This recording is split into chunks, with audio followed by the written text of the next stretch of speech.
Bismillahirrahmanirrahim. Assalamualaikum warahmatullahi wabarakatuh. Alhamdulillahi ala ihsani wa syukru lahu ala taufiqihi wa amtinani wa asyhadu an la ilaha illallah wahdahu la syarika lahu ta'ziman li sya'ni wa asyhadu anna Muhammadan abduhu wa rasuluh da'ila ridwani. Allahumma salli alaihi wa ala alihi wa ashabihi wa ikhwani. Hadirin dan hadirat yang dirahmati oleh Allah Subhanahu wa taala. Tidak ada yang ragu bahwasanya kita hidup di zaman penuh dengan fitnah, baik fitnah syahwat maupun fitnah syubhat.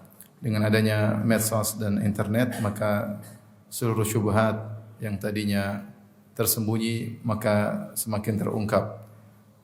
Yang tadinya pemikiran-pemikiran menyimpang semakin kelihatan, karena setiap orang yang memiliki pemikiran dia pasti akan berusaha mencari pengikut dan berusaha untuk mengungkapkannya atau mengeluarkannya di hadapan publik. Ini yang dilihat zaman sekarang, bahwasanya banyak pikiran-pikiran yang liar tentang masalah akidah ya. Mulai dari firqah-firqah yang menyimpang, demikian juga aliran-aliran yang menyimpang. Dan hal itu sangat banyak ya dalam dunia Islam ya, dalam dunia Islam. Kalau kita bicara tentang pemikiran, kita bisa kita data banyak sekali, mulai dari misalnya pemikiran liberalisme, pluralisme, sekularisme, kemudian komunisme ya, banyak sekali ya, dan aliran yang menyimpang. Belum lagi kalau kita bicara tentang misalnya tentang akidah wahdatul wujud masih ada, kemudian sufi-sufi yang ekstrim masih ada ya. Kemudian para penolak sifat Allah Subhanahu wa taala ya, yang mengatakan adanya Nur Muhammad ya, banyak sekali ya yang penyimpangan yang ada baik di tanah air maupun di luar negeri, dan semuanya ya, terungkap sekarang dengan adanya medsos ya. Kalau dulu kita baca di buku-buku, saya sering baca tentang keanehan orang-orang sufiyah ya. Sekarang kita lihat dengan nyata di YouTube ya, di internet, ada yang menganggap orang gila sebagai wali lah, ada yang berzikir sambil loncat-loncat, sambil berjoget-joget ya. Ada yang mengaku ketemu Nabi Khidir ya, sambil bawa proposal untuk menjadi wali ya. Subhanallah ya, kita lihat hal yang aneh-aneh. Sampai ada kemarin juga yang mengatakan bahwasanya siapa yang menyembah Nabi Isa, kalau Nabi Isa situ ada ruh ketuhanan, maka dia tidak musyrik, justru dia bertauhid. Subhanallah. Sampai ada yang mengatakan baru-baru aja ruh bukan makhluk.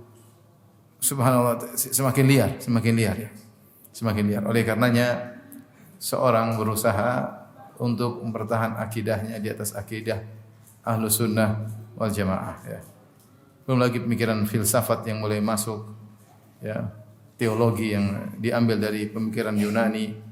Intinya kalau kita mau beberkan maka sangat-sangat banyak. Pemikiran Mu'tazilah yang belum selesai mulai dikembangkan lagi oleh sebagian orang di zaman sekarang. Ada yang mengatakan ternyata azab kubur tidak ada.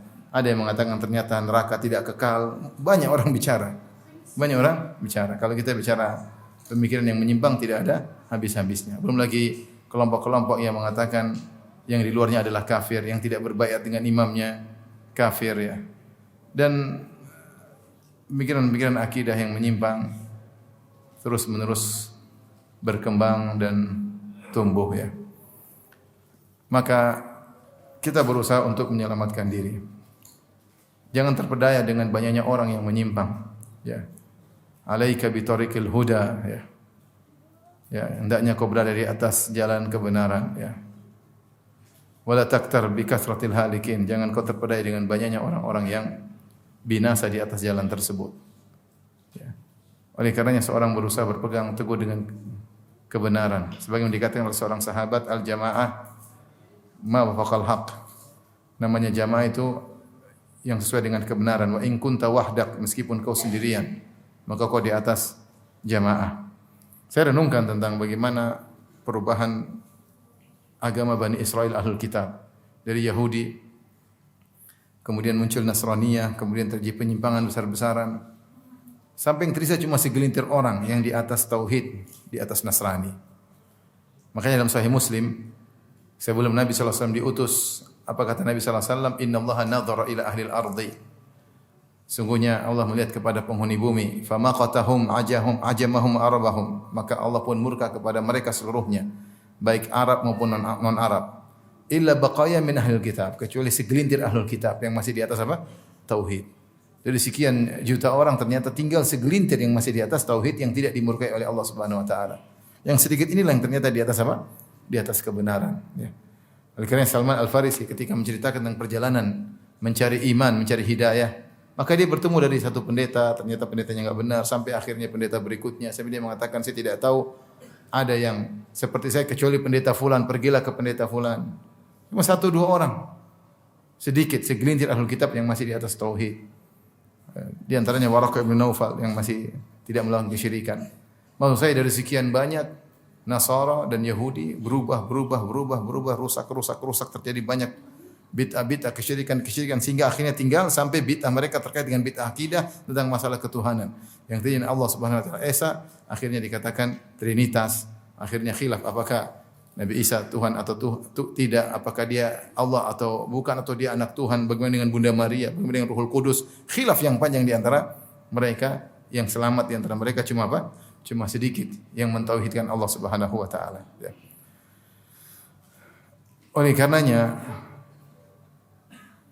ketika seorang berbicara tentang akidah, dia harus berakidah dengan akidah yang benar dan jangan terpedaya dengan jumlah banyak, ya. Karena seorang lihat kok banyak yang seperti itu, belum tentu banyak itu apa? Benar, belum tentu banyak itu benar. Yang kebenaran adalah di atas dalil, di atas dalil. Taib. Ikhwan dan akhwat yang dirahmati oleh Allah Subhanahu wa taala, pada kesempatan kali ini kita akan menyebutkan tentang, ya, barometer akidah yang benar agar kita punya landasan ketika harus berakidah, agar kita tidak sembarang berakidah sehingga akidah kita sesuai dengan yang diperintahkan oleh Allah dan Rasul-Nya, ya. Sebagaimana kita ketahui bahwasanya pembahasan akidah secara umum adalah rukun iman. Al-iman billah wa malaikatihi wa kutubihi wa rusulihi wal yaumil akhir wal iman bil qadar khairihi wa syarrihi. Iman kepada Allah, kepada malaikat, kepada kitab-kitabnya, kepada rasulnya, kepada hari akhirat dan kepada takdir, ya. Dan ini semua diakui oleh seorang mukmin, seorang muslim pasti harus beriman di atas 6 rukun iman ini. Namun kenyataannya kita dapati, ya, ada keimanan yang benar terhadap rukun iman ini dan ada yang menyimpang. Ya. Terkait iman kepada Allah banyak penyimpangan, ya. Yang berbuat syirik kepada Allah Subhanahu wa taala, baik tauhid uluhiyah maupun rububiyah maupun asma wa sifat. Banyak kaum muslimin yang terjerumus dalam penyimpangan terhadap iman kepada Allah. Demikian juga iman kepada malaikat juga ada penyimpangan.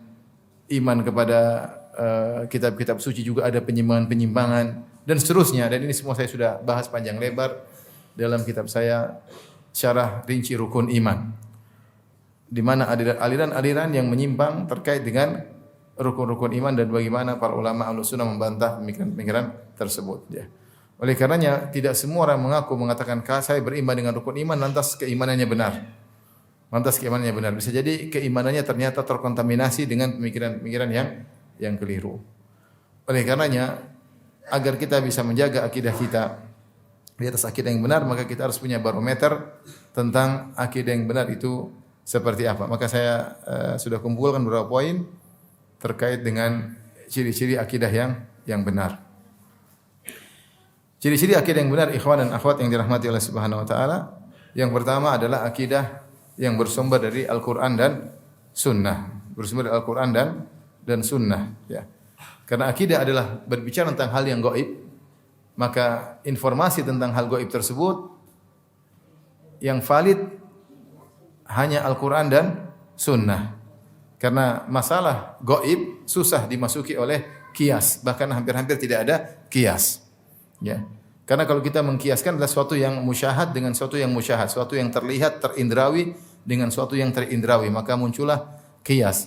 Tetapi ketika ada hal perkara gaib, maka tidak mungkin dikiaskan dengan perkara yang indrawi yang kita lihat. Karena adanya perbedaan yang besar antara perkara yang gaib dengan perkara yang nampak, ya. Sehingga ketika akal tidak bisa bermain dalam hal ini, Karena pintu qiyas tertutup terkait dengan masalah hal yang gaib, maka tidak ada cara apapun untuk mengetahui tentang hal yang gaib kecuali dengan informasi dari sumber yang valid. Sumber tersebut Al-Qur'an dan apa? Sunnah. Ya. Al-Qur'an dan Sunnah. Ya, karena bicara gaib, kalau kita bicara tentang sesuatu yang terlihat mungkin kita bisa tahu dengan tajribah, dengan pengalaman, dengan observasi, dengan penelitian. Tapi kalau gaib bagaimana? Tidak ada cara untuk mengetahui yang gaib kecuali dengan informasi. Nah, yang beri informasi yang valid cuma dua, Al-Quran dan apa? Sunnah. Kapan seorang menggunakan akalnya masuk dalam alam gaib, dia pasti keliru. Dia pasti keliru jika tidak dibimbing oleh Al-Quran dan Sunnah. Itulah yang kesalahan terjatuh orang-orang falasifah, orang-orang Yunani ketika mereka mulai mencoba berbicara tentang Tuhan, maka timbul khilaf yang banyak di antara mereka. Sebagaimana saya sudah sebutkan khilaf mereka dalam buku saya Syarah Al-Aqidah Al-Wasithiyah, tentang kengawuran mereka ketika mereka mulai berbicara tentang Tuhan. Kenapa? Karena mereka masuk dalam alam gaib yang akal bukan ranahnya. Itu bukan ranah apa?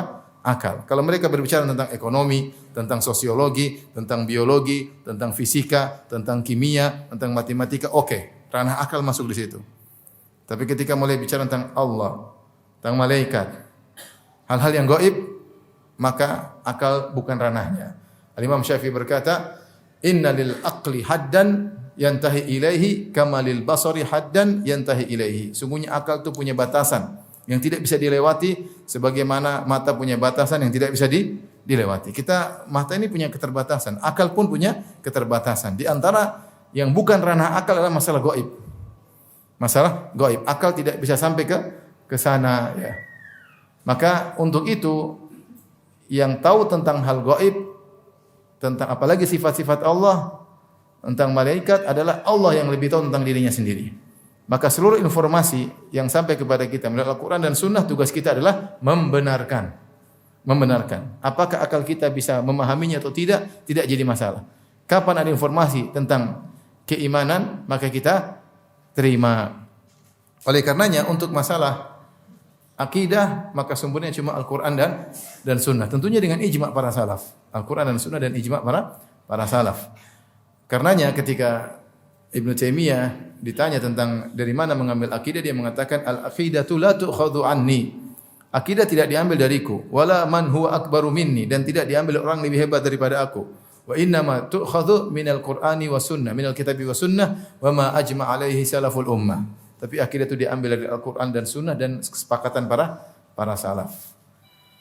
Oleh karenanya ketika Nabi Yusuf alaihissalam menegur orang-orang yang melakukan kesyirikan, dia mengatakan, "Ma ta'buduna min dunihi illa asma'an sammaitumuha antum wa aba'ukum ma anzalallahu biha min sultan." Sungguhnya apa yang kalian sembah selain Allah, yaitu patung-patung berhala-berhala, hanyalah sekedar nama-nama yang kalian dan nenek moyang kalian menamakan patung-patung tersebut sebagai Tuhan. Kemudian kata Nabi Yusuf, "Ma anzalallahu biha min sultan." Allah tidak pernah menurunkan dalilnya. Allah tidak pernah menurunkan dalilnya. Oleh karenanya Nabi Yusuf ketika mengkritiki para penyembah berhala, dia mengatakan keyakinan kalian ini tidak ada dalilnya. Faham? Ma anzalallahu biha min sultan. Tidak ada dalilnya. Oleh karenanya keyakinan yang tersebar di masyarakat bisa kita klasifikasikan menjadi dua. Keyakinan yang ada dalilnya dan keyakinan yang tidak ada dalilnya. Mana yang kita ikuti? Yang ada dalilnya atau tidak ada dalilnya? Tentu yang ada dalilnya. Ya. Maka semua keyakinan yang tidak ada dalilnya Al-Quran maupun Sunnah jangan diyakini. Jangan diyakini. Karena ikhwan, kita ini dituntut untuk beramal. Dan amal kita akan dihisab oleh Allah ada 3 model amal. Amal jawarih, anggota tubuh seperti salat, zakat, puasa. Ada amal lisan yaitu seperti apa? Zikir yang kalau baca Al-Quran. Dan ada amal hati. Amal hati di antaranya akidah. Amal hati di antaranya apa? Akidah. Sebagaimana kita tidak sembarang beribadah dengan anggota tubuh kita. Kita tidak sembarang beribadah. Kita selektif dalam beribadah. Kalau ibadah kita kerjakan, kalau bukan kita enggak mau kerjakan. Kita enggak mau bikin ibadah yang tidak pernah diajarkan oleh Allah dan Rasulnya. Maka apalagi akidah? Apalagi akidah. Kita tidak berakidah kecuali yang diajarkan oleh Al-Quran dan apa? Sunnah. Kalau enggak ada dalilnya saya mau berakidah. Saya tidak mau mati bertemu dengan Allah dengan akidah yang tidak ada dalilnya. Nabi Yusuf mencela orang-orang menyembah berhala dengan mengatakan ma anzalallahu biha min sultan. Allah tidak pernah menurunkan apa? Dalilnya. Akidah apapun yang dinampakkan oleh masyarakat diungkapkan dalam internet dunia maya, tanya ada dalilnya enggak? Kalau enggak ada, mohon maaf saya tidak percaya. Dalilnya harus sahih dan valid. Kalau enggak, kita tidak terima akidah tersebut. Karena akidah sekarang liar. Orang sekarang bicara akidah liar. Bicara inilah, bicara anulah, bicara inilah. Dan ada saja pengikutnya. Ada saja pengikutnya. Seperti meyakini ada wali gila. Ada yang percaya enggak? Banyak yang percaya. Orang ngantri minta keberkahan dari wali gila tersebut. Subhanallah. Apakah ada dalilnya wali saking hebatnya jadi gila? Adakah yang lebih hebat dari perwaliannya Abu Bakar As-Siddiq? Adakah yang lebih hebat dari kewaliannya, kesolehannya Umar bin Khattab? Adakah yang lebih hebat dari kewaliannya, keikhlasannya, ketakwaannya para sahabat? Adakah para sahabat yang gila? Jadi wali saking hebatnya jadi gila? Enggak ada. Tapi zaman sekarang ada orang gila dia enggak apa? Wali. Saya sering bilang, makanya saya bingung yang gila yang mana? Yang wali tersebut gila atau yang anggap orang gila menjadi wali? Pengikutnya banyak, ada aja pengikutnya. Kemarin ada di internet, kami baru berjalan di Sidratul Muntaha, subhanallah. Ada juga pengikutnya, kita juga subhanallah, tapi ya ada pengikutnya. Ada pengikutnya. Ada saja pengikutnya ya. Aneh-aneh yang kita dengar cerita khurafat-khurafat ternyata ada ya, ada. Oleh karenanya, ikhwan dan akhwat yang rahmatillah subhanahu wa ta'ala, semua akidah tidak ada dalilnya maka tidak usah diyakini dan haram untuk diyakini ya. Saya tidak dituntut oleh Allah untuk meyakini sesuatu yang tidak ada dalilnya.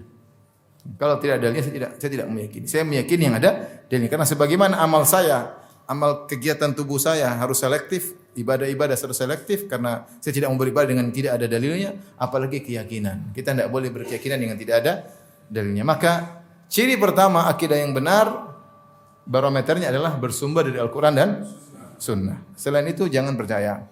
Jangan percaya. Mau dia pintar ngomong, mau dia pintar olah, apalagi dia pakai logika, apalagi dia pakai analogi, dia pakai kias, tidak ada. Kita bilang Al-Quran Sunnah tidak ada dalilnya, saya enggak percaya.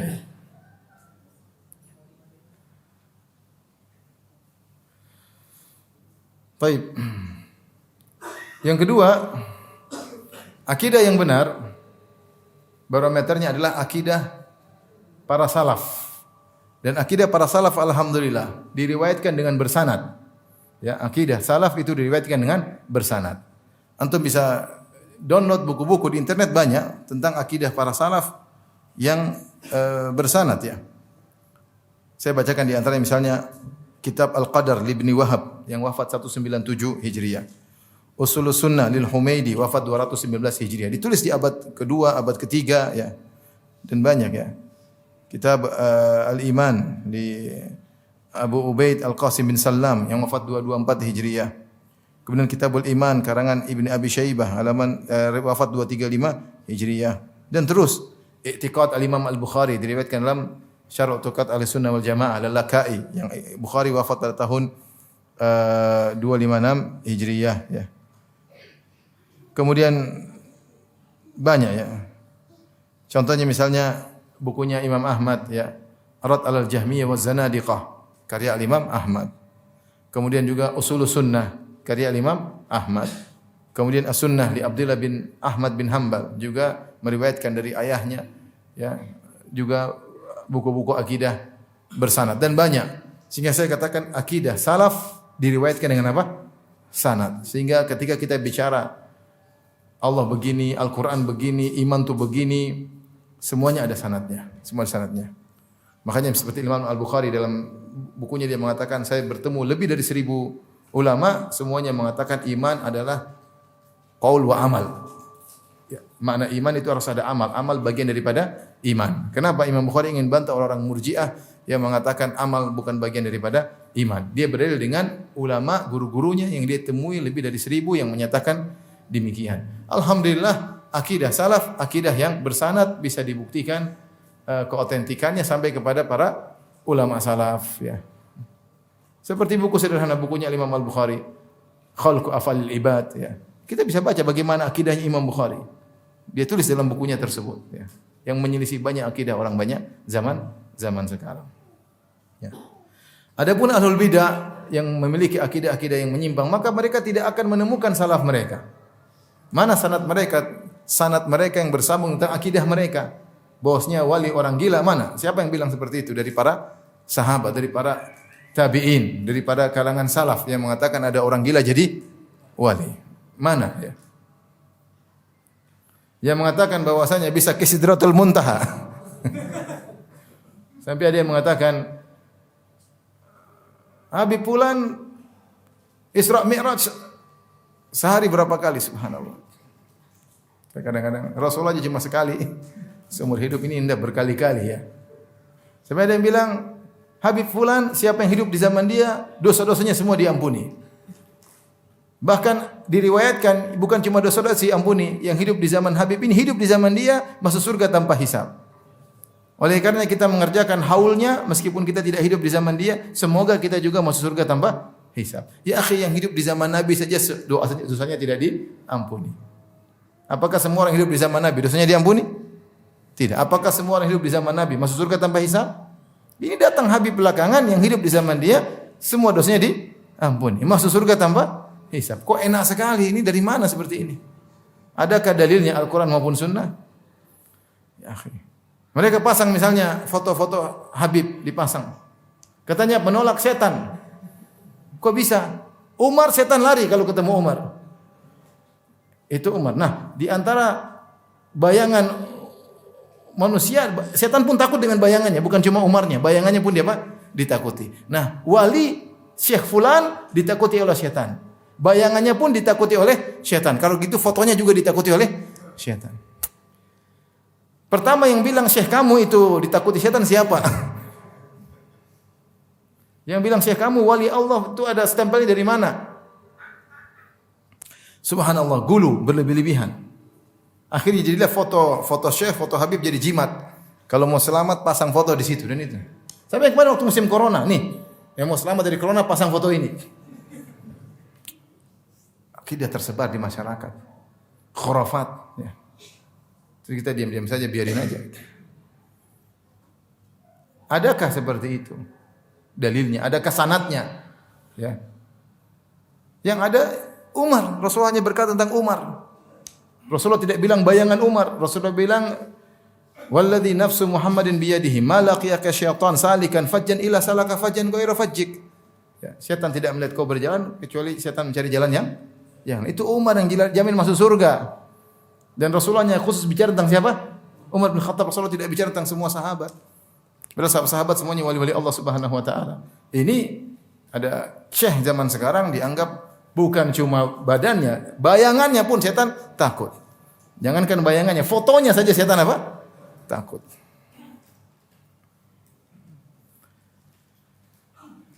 Kemudian tidak ada yang mengingatkan.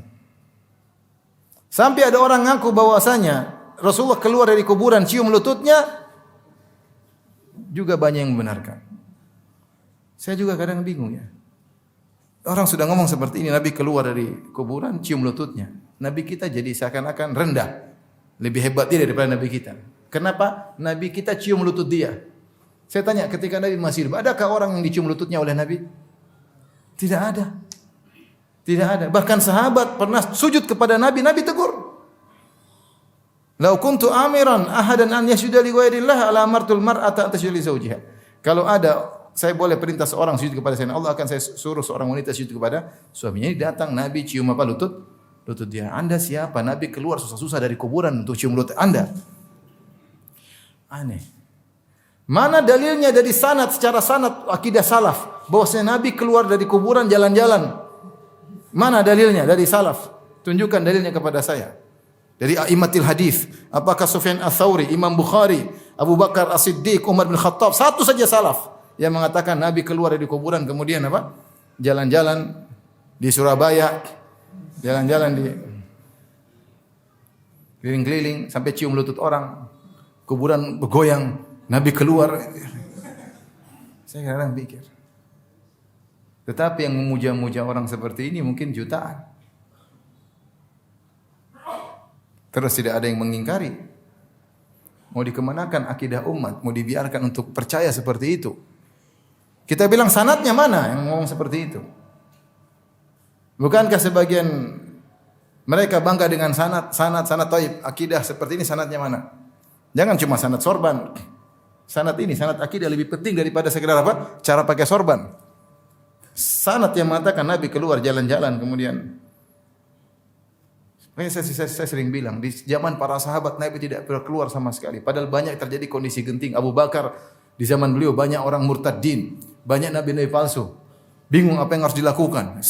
Diskusi. Nabi tidak pernah keluar kasih tahu caranya gimana. Sampai Rasulullah tidak pernah keluar sama sekali ketemu dengan istri-istrinya.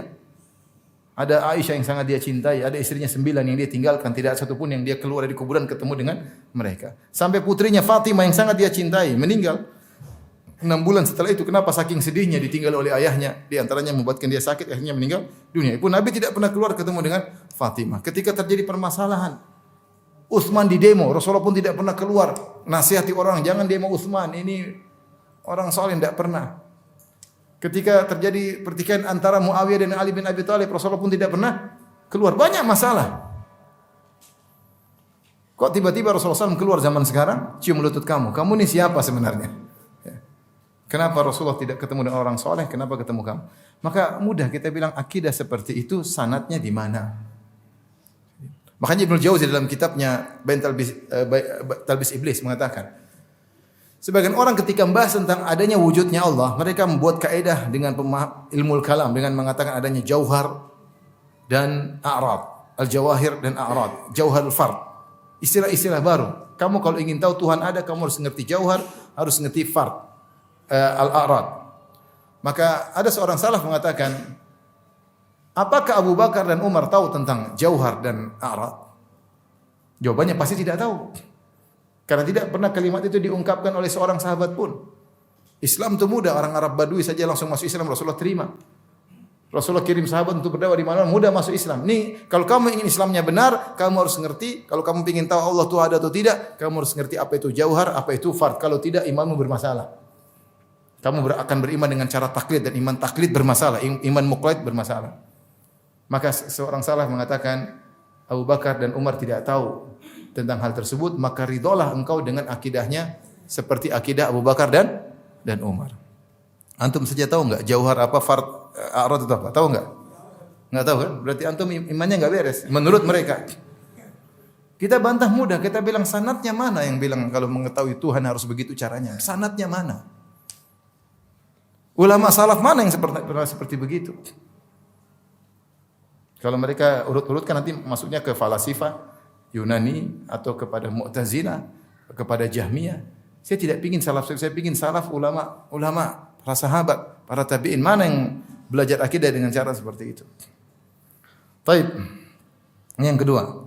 Oleh karenanya di antara ciri akidah yang benar adalah yang ketiga, bahwasanya akidah tersebut ya, akidah yang berasal dari salaf dan bersih dari ilmu filsafat dan ilmu kalam. Akidah yang benar tidak terkontaminasi dengan ilmu filsafat Yunani ala Yunani atau ilmu kalam yang merupakan adopsi dari ilmu filsafat Yunani. Karena Islam sudah ada, sudah utuh tanpa harus ada ilmu tersebut. Paham? Islam sudah utuh tanpa harus ilmu tersebut. Nabi dan para sahabat tidak pernah berbicara tentang ilmu filsafat sama sekali. Dan orang-orang para sahabat zaman itu sudah bisa beriman dengan Allah dengan iman yang sempurna tanpa harus tahu filsafat dan ilmu kalam. Ya. Makanya Imam Syafi'i begitu keras kepada orang yang belajar ilmu kalam. Ya. Beliau berkata, "Hukmi al-kalam an yujradu bin ni'al wal jara'id." Hukumku kepada orang yang belajar ilmu kalam hendaknya dipukul dengan sendal, dengan pelepah korma, kemudian diarak untuk dipermalukan. Kemudian dikatakan kepadanya, ini adalah balasan kepada orang yang belajar ilmu kalam. Bahkan dalam perkataan yang hebat dia mengatakan, la an yubtala rajul, seandainya seorang bermaksiat dengan seluruh maksiat selain syirik, masih lebih saya sukai daripada terkena dengan ilmu apa? Ilmu kalam. Ilmu yang justru bikin orang bimbang tentang akidah, tentang Tuhan. Yang ilmu ini tidak dikenal oleh para sahabat. Tidak dikenal oleh para tabi'in, dan mereka bisa beriman dengan Allah dengan iman yang hebat. Mereka bisa berjihad, bisa mengorbankan jiwa raga mereka. Mereka bisa bersedekah dengan seluruh harta mereka tanpa mengetahui perkataan Aristoteles, Plato dan lainnya. Tidak perlu. Tidak perlu. Oleh karenanya kalau belajar ilmu akidah, kemudian ada ilmu kalam, tidak usah belajar, itu salah. Ilmu akidah itu mudah. Sekarang belajar bagaimana awal wajib alal mukallaf. Kewajiban pertama bagi orang mukallaf apa? Ada yang mengatakan khilaf, ada 7 pendapat. Ada yang mengatakan nazar, pengamatan. Ada yang mengatakan juz'un minan nazar, sebagian dari pengamatan. Ada yang mengatakan al-qasdu ila nazar, kehendak untuk mengamati. Ada yang mengatakan asyak, keraguan. Macam-macam mereka sendiri khilaf tentang apa yang wajib pertama bagi orang masuk Islam. Kalau kita muda masuk Islam pertama kali bilang apa? Asyhadu an la ilaha illallah wa asyhadu anna muhammadar rasulullah. Dan dahulu di zaman Nabi SAW, orang Arab Badui banyak masuk Islam. Rasulullah tidak pernah bebankan mereka untuk berfikir seperti itu. Makanya pendapat ini dibantah oleh Ibnu Hajar dalam kitab Fathul Bari di jilid 13. Dia bantah ini padahal dalilnya orang-orang Asy'ariyah, tapi dibantah oleh Ibnu Hajar. Dia bilang ini membuat orang ruwet untuk masuk surga, susah. Kalau begini caranya akan banyak orang masuk neraka jahanam. Karena enggak ngerti.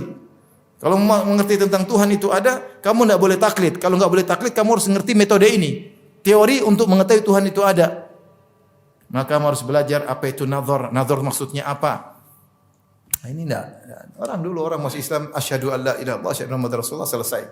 Orang Arab Badui yang mungkin akalnya tidak cerdas banget pun imannya diterima oleh Nabi sallallahu alaihi wasallam. Makanya ilmu akidah yang mudah, tidak rumit.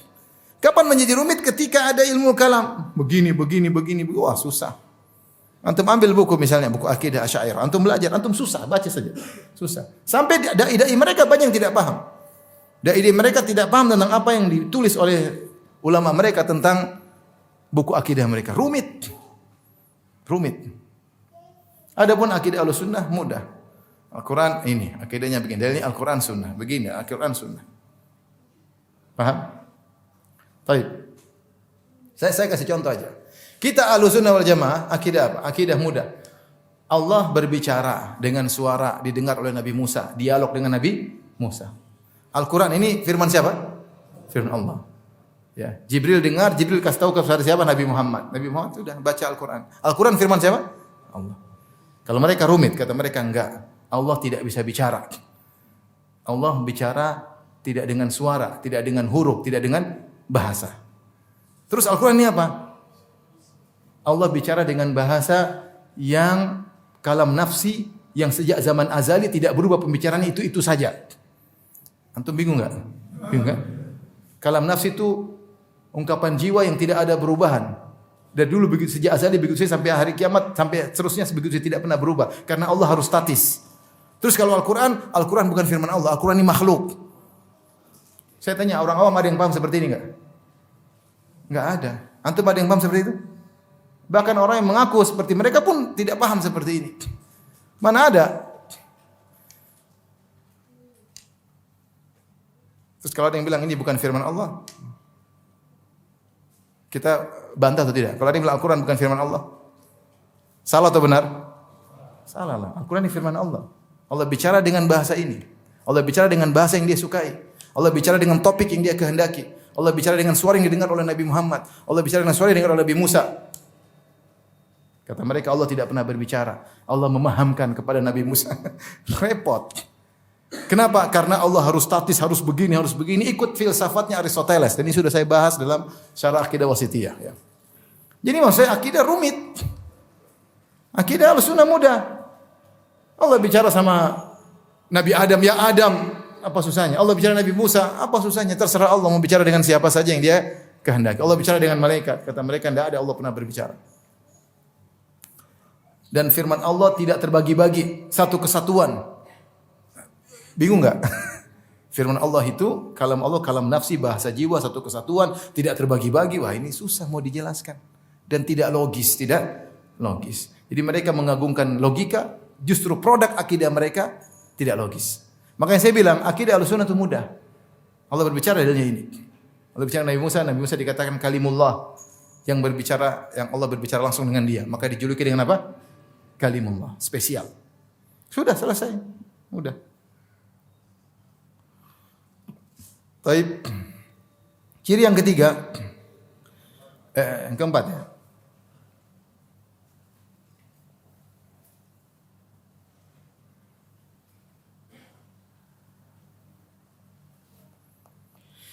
Ciri yang keempat, bahwasanya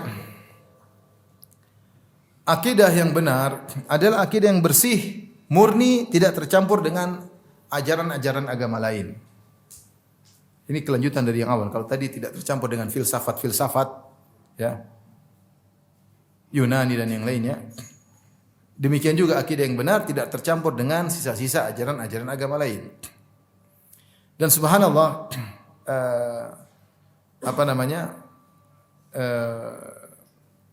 sebagian ulama menjelaskan tentang bagaimana akidah wahdatul wujud punya keterkaitan dengan filsafat Plotinus, ya, yang mempunyai teori al-faidul ilahi. Saya sudah bahas juga dalam syarah akidah wasithiyah. Jadi banyak pemikiran-pemikiran sufia tentang Allah bersatu dengan Tuhan, manunggaling kaulah Gusti, itu diambil dari filsafat apa? Yunani. Bukti-buktinya ada, ya. Demikian juga sebagaimana akidah kita tidak boleh terkontaminasi dengan filsafat Yunani, karena Islam sudah benar, para sahabat sudah berakidah benar tanpa tahu ilmu filsafat. Demikian juga akidah kita tidak boleh tercampur dengan agama lain. Agama masing-masing punya agama, punya akidah sendiri. Kita ingin akidah Islam yang murni. Kita tahu bahwasanya dulu di tanah air kita pernah ada agama yang lain seperti agama Hindu, agama Buddha. Kemudian juga datang Islam, maka semua sisa-sisa ajaran agama Hindu atau agama Buddha tidak boleh kita masukkan dalam apa? Islam. Khurafat, tatoyur, pamali-pamali yang berasal dari agama-agama yang tidak boleh dimasukkan dalam agama Islam. Dan itu tidak ada dalilnya, tidak ada dalilnya. Ya. Kalau seorang baru beli mobil harus mandi kembang, itu dari mana dalilnya? Kemudian ditaruh telur di situ. Kalau pas jalan telurnya pecah satu bahaya, harus pecah dua-dua sekalian. Ya. Ini dari mana? Kalau telurnya pecah, enggak pecah apa urusannya? Mubazir telur diinjak sama ban, ya. Dari mana seperti ini? Jadi ini dari sisa-sisa umat-umat terdahulu. Sajen-sajen lah, ruh-ruh bergentayangan lah. Ya. Sampai ada tulisan orang Hindu, saya kasih itu. Dia banggakan kita, alhamdulillah, bukan alhamdulillah ya. Dia bilang adat kita masih berada di adat-adat sebagian orang-orang Islam. Dia sebutkan adat kita yang masih ada pada mereka ini. Saya dikasih oleh seorang ustadz yang dia perhatian tentang masalah ini. Ini ada bukunya tulisan pendeta mereka yang mengatakan kami bangga karena ajaran kami masih ada dianut oleh orang-orang Islam. Ya.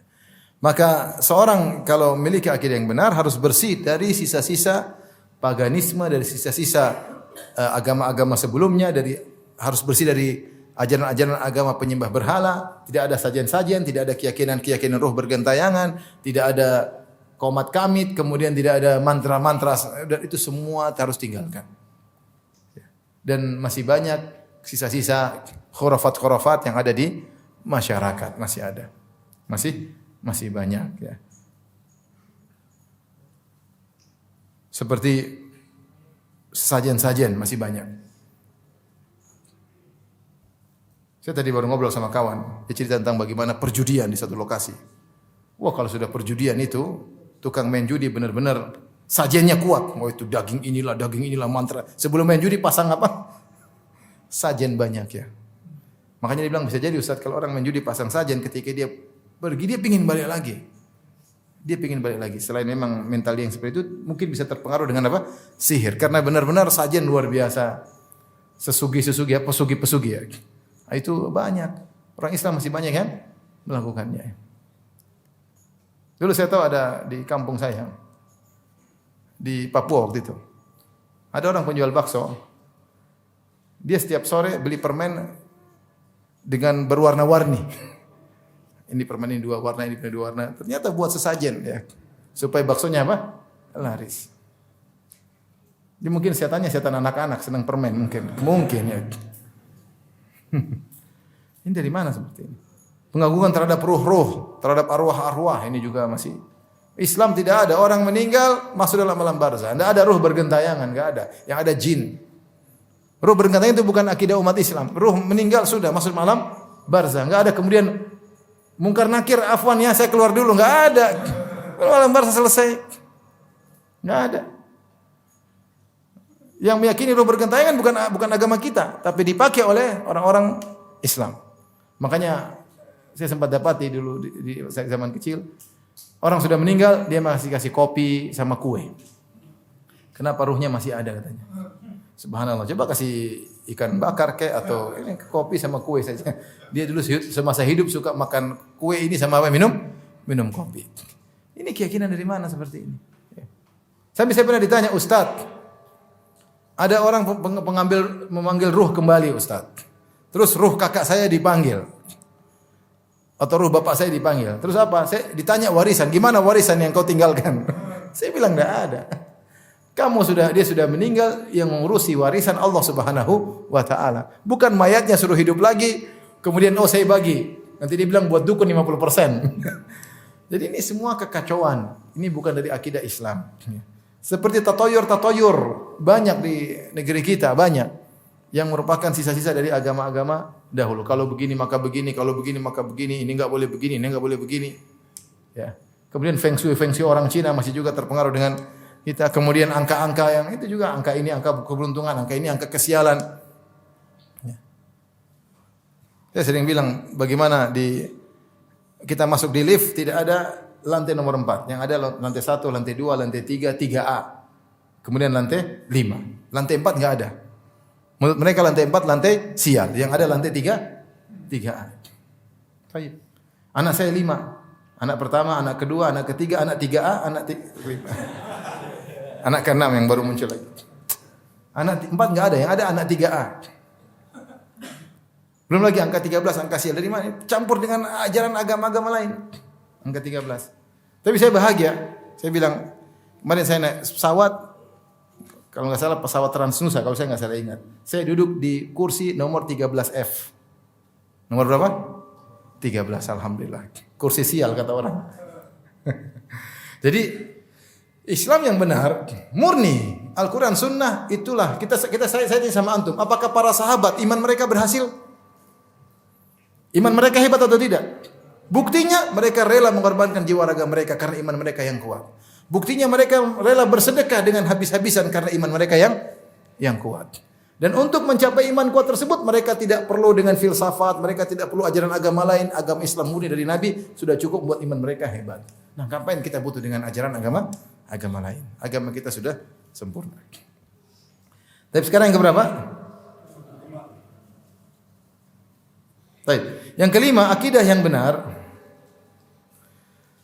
adalah akidah yang diimani secara keseluruhan, bukan parsial saja, beriman sebagian kemudian tidak beriman dengan sebagiannya. Afatu'minuna bi ba'dil kitabi wa takfuruna bi ba'd. Allah mencela, ya. Apa kalian beriman kepada sebagian kemudian kufur kepada sebagian? Nah, kita kalau ingin berakidah yang benar, akidah harus komprehensif semuanya. Rukun iman semuanya kita yakini dengan benar. Jangan kita hanya beriman sebagian, kemudian sebagian kita tidak beriman. Maka jangan orang hanya beriman kepada yang sesuai hawa nafsunya. Yang tidak dia tidak mau. Ya, jangan juga dia hanya beriman yang bisa masuk akalnya, yang tidak masuk akal dia tidak mau beriman. Tidak. Anda beriman dengan semua yang disampaikan Allah dan Rasulnya. Apakah sesuai dengan hawa nafsu atau tidak, tetap beriman. Apakah akal Anda bisa tangkap atau tidak, tetap beriman. Tidak semua syarat akidah harus masuk dalam akal Anda. Karena banyak hal yang tidak bisa kita renungkan. Allah sebutkan sifat-sifatnya. Kita bisa bayangkan sifat Allah, enggak bisa. Ya. Allah berbicara tentang malaikat, bahwasanya malaikat hatta idza fuzza an qulubihim qalu madza qala rabbukum qalu al-haqq wa huwal aliyyul kabir. Ketika rasa takut dicabut dari jantung-jantung malaikat. Tapi Allah bilang malaikat punya jantung. Apakah sama jantung dengan jantung manusia? Tentu tidak. Kalau manusia ada aliran darah, ada klepnya, ada kolesterolnya, ada trigliseridnya. Malaikat tidak ada darahnya karena dicipta dari apa? Cahaya. Sebagaimana jantung malaikat kita enggak bisa mikir. Sudahlah kita. Akal kita mungkin enggak sampai, bukan berarti kalau akal kita enggak sampai kita enggak beriman. Banyak perkara akal kita enggak sampai kita harus apa? Beriman. Jangan kita milah-milih yang masuk akal kita imani, kalau enggak masuk akal. Mungkin kata otak kamu yang bahlul, menurut kamu tidak masuk akal, masih banyak orang menurut mereka masuk akal. Akhirnya mereka membatasi, oh tidak masuk akal. Enggak bisa kita terima. Ini tidak masuk, itu kan akal kamu. Akal kamu yang pendek. Ada orang lain yang akalnya bisa terima. Ya, ada orang lain akalnya bisa terima. Oleh karenanya kita harus beriman secara keseluruhan, totalitas, bukan parsial saja. Karena kita beriman kepada sebagian tolak sebagian, ini bahaya. Maka akidah yang benar adalah akidah yang beriman dengan seluruh berita-berita dari Allah dan Rasulnya tanpa memilah-milih semuanya. Kalau itu valid kita terima. Kita terima dan kita yakini. Kemudian di antara ciri akidah yang benar yaitu akidah yang membuahkan amal soleh. Ini sangat penting. Ini sifat yang berapa? 6. Akidah yang membuahkan amal soleh. Ingat bahwasanya kita belajar akidah bukan hanya sekedar wawasan, bukan hanya sekedar wacana, tapi akidah tersebut harus membuahkan amal soleh. Apa faedahnya kalau akidah kuat tapi ternyata amal tidak ada? Karena akidah yang benar mengkonsekuensikan amal soleh. Dan itu disebut oleh Nabi SAW dalam banyak dalil. Contoh Rasulullah SAW berkata, "Wala yajtami' al-imanu wasyuhu fi qalbi 'abdin abada." Tidak akan berkumpul iman dan pelit dalam hati seseorang. Tidak akan berkumpul pelit dan iman dalam hati seseorang. Kalau orang imannya bagus, pasti dia tidak pelit. Pasti dia tidak pelit. Kalau dia pelit, imannya berarti bermasalah. Dia ragu tentang hari kiamat, dia ragu tentang hari pembalasan, dia ragu tentang Allah akan ganti di dunia, dia ragu. Makanya dia pelit. Contohnya Rasulullah SAW bersabda, "Man kana yu'minu billahi wal yawmil akhir falyakul khairan aw liyasmut." Siapa yang beriman kepada Allah dan Rasulnya, maka hendaknya berkata yang baik atau dia diam. Kalau ada orang ternyata ngomong ceplas-ceplos, nuduh sembarangan, maka imannya kepada hari akhirat kurang. Orang sekarang nuduh sembarangan, bikin kebohongan. Subhanallah. Saya kemarin, ini kasus saya alami ya. Ajib, saya ada sempat dilarang di suatu tempat. Tuduhannya enggak benar-benar ya. Dituduh bahwasanya Ustadz Firanda ikut demo di Ustadz Firanda. Saya cuma lihat tulisannya, Allah, kok tega maksudnya. Jujur kalau yang saya ucapkan enggak apa-apa, kok punya alasan Firanda ngomong gini, tapi dituduh yang tidak-tidak. Firanda begini, saya lihat. Gimana Ustadz urus balik? Enggak usah, saya bilang enggak usah, ngapain diurus balik? Enggak usah. Tapi nekat bohong, tidak dia pikir asal ngomong aja. Dia tidak takut dengan hari kiamat, dia tidak takut dengan hari pembalasan, dia tidak takut hari persidangan. Gimana kamu nuduh orang sembarangan dengan tuduhan yang tidak benar? Inilah. Subhanallah. Beberapa poin, 4 poin kalau enggak salah semuanya ngawur, semuanya dusta. Semuanya dusta, 4 semua dusta. Cuma saya tidak ngurusin balik ya, ngapain lagi orang. Tapi maksud saya, kenapa orang sudah tahu itu salah kemudian ya, karena orang yang beriman kepada Allah dan hari akhirat, dia pasti tidak berani berkata-kata kecuali yang baik. Kemudian contohnya ketika Nabi SAW berbicara tentang melihat Allah pada hari kiamat kelak. Apa kata Nabi SAW? "Innakum satarawna rabbakum yaumal qiyamati iyanan kama tarawna al-qamara lailatal badri la tudhamuna fi ru'yatihi." Kita lanjutkan bahwasanya akidah yang benar adalah akidah yang mengkonsekuensikan amalan. Seorang yang belajar akidah harusnya dia semakin semangat beramal soleh. Lihatlah para sahabat, akidah mereka benar maka amal soleh mereka semakin hebat. Ya. Amal soleh mereka semakin hebat. Rasulullah SAW dalam banyak hadis mengisyaratkan akan hal ini. Di antara contoh akidah tentang melihat Allah. Kata Nabi SAW, "Innakum satarawna rabbakum yaumal qiyamati iyanan kama tarawna al-qamara lailatal badri la tudhamuna fi ru'yatihi." Sungguhnya kalian benar-benar akan melihat Allah pada hari kiamat kelak dengan langsung berhadapan sebagaimana kalian melihat rembulan di malam bulan purnama. Kalian tidak berdesak-desakan untuk melihat Allah. Kemudian kata Nabi SAW, "Fa in istata'tum alla tughlabu ala salatin qabla ghurubi syamsi wa qabla tulu'iha faf'alu." Oleh karenanya jika kamu mampu untuk tidak terlambat salat atau ketinggalan salat, yaitu salat subuh dan salat asar, maka lakukanlah. Jangan sampai salat asar setelah matahari terbenam dan jangan sampai salat subuh setelah matahari terbit. Rasulullah SAW kaitkan antara kalau kamu yakin akan melihat Allah, maka kamu harus perhatikan salat kalian. Jangan sampai terlambat salat. Ini lihat Rasulullah SAW mengkaitkan iman tentang melihat Allah dengan amal saleh. Ya. Seperti juga kalau seorang yakin dengan masalah takdir, dengan keyakinan yang benar bahwasanya semua yang Allah lakukan pasti ada hikmahnya, maka dia akan sabar dengan musibah-musibah yang dia alami. Tidaklah seorang tidak sabar dengan musibah yang dia alami kecuali imannya kepada takdir kurang. Kurang.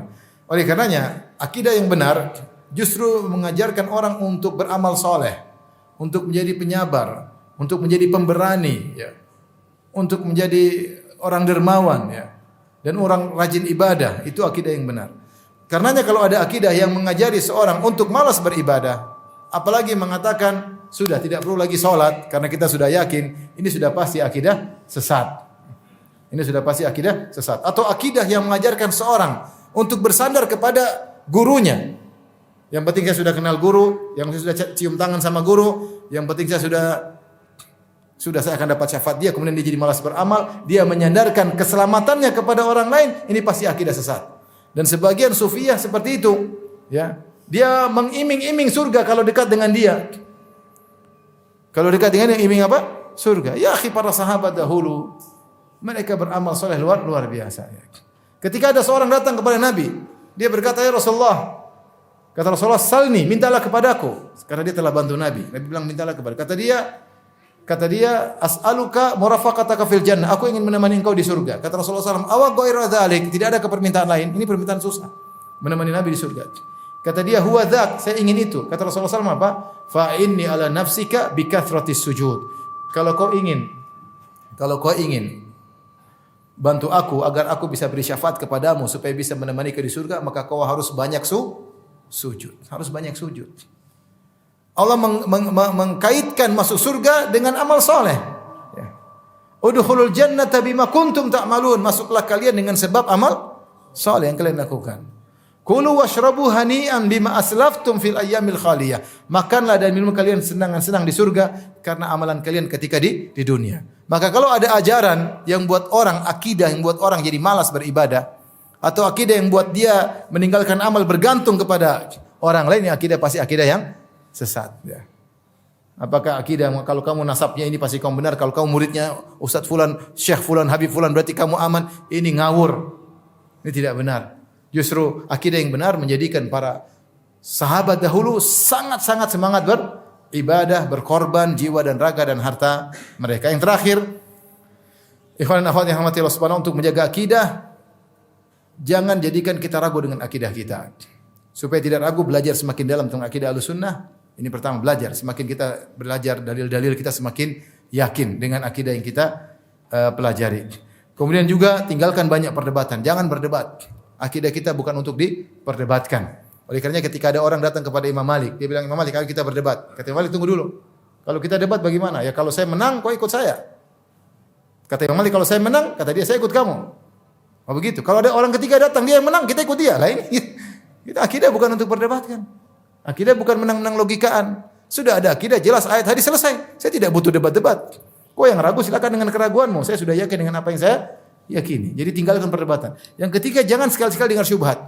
Jangan sekali-sekali dengar syubhat. Kalau kita tahu orang ini bermasalah, jangan pingin tahu sih apa sih maksud dia. Enggak usah dengar pingin tahu, enggak usah. Matikan channelnya, enggak usah nonton sama sekali. Kalau antum terkena syubhat gara-gara mendengar, sudah. Bisa jadi iman ditarik oleh Allah Subhanahu wa taala dari hati antum. Olehnya seorang kalau sudah yakin dengan keyakinan sudah tenang, tentram, enggak usah dengar apa? Syubhat, enggak usah berdebat. Akidah jelas, ada Al-Qur'an, ada ayat. Perkataan salaf selesai. Ini akidah yang diyakini oleh Imam Bukhari, Imam Syafi'i, Imam Malik, Imam Abu Hanifah, ya, Imam Sufyan Ats-Tsauri, Imam Ibnu Uyainah dan para sahabat. Selesai. Ya. Seperti Al-Imam Az-Zahabi rahimahullah, tulis buku judulnya Al-Ulu lil Ailil Ghaffar. Dicetak ada yang 2 jilid, 1 jilid. Dia sebutkan ratusan ulama yang mengatakan Allah di atas. Selesai. Enggak usah pakai logika debat-debat ini Imam Zahabi tulis ratusan ulama bilang Allah di mana? Di atas, selesai. Dalil ada, Al-Quran ada, hadis banyak, ulama ratusan. Mau debat apa lagi? Kalau kita debat, kita menang-menangan logika. Bisa jadi logika kita kalah, bisa logika kita menang. Kita bilang enggak. Saya beriman. Ini informasi dari Allah, dari hadis. Perkataan ulama sepakat, selesai. Saya tidak perlu berdebat lagi. Demikian kajian kita. Sampai sini saja. Tidak ada tanya jawab. InsyaAllah kita lanjutkan kesempatan yang lain. Subhanakallah bihamdik. Asyhadu an la ilaha illa anta astaghfiruka wa atubu ilaik. Assalamualaikum warahmatullahi wabarakatuh.